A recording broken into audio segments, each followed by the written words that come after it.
Sir দেখেন তো এই টাকাগুলো আপনার কিনা? আরে হ্যাঁ, এই টাকাগুলি তো আমার। তোরা যেতে করে মানলাম, তুই তো একবার স্বীকার করলি না। এই টাকাগুলি এখন তুই কই থেকে আনলি? স্যার আমি সত্যি বলতাছি, এই টাকাগুলো আমার কাছে ছিল না। তাহলে কি হয়েছে শুনেন আপনি।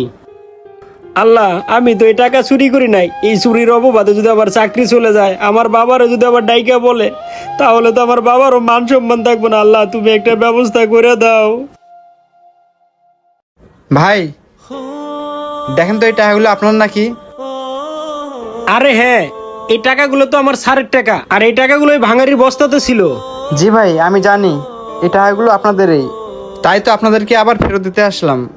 ভাই আমি একটা জিনিস বুঝলাম না, এই দুনিয়াতে এতগুলো টাকা পাইলে তো কেউ কখনো ফেরত দিতে আসে না।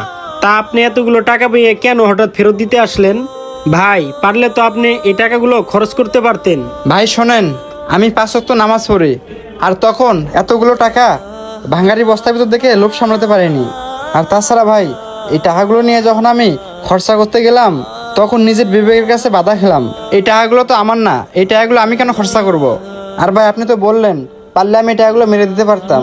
তবে একটা কথা কি, কেউ না দেখুক, ওই উপর আল্লাহ তো দেখতেছে আসলে এই টাকাগুলো কার।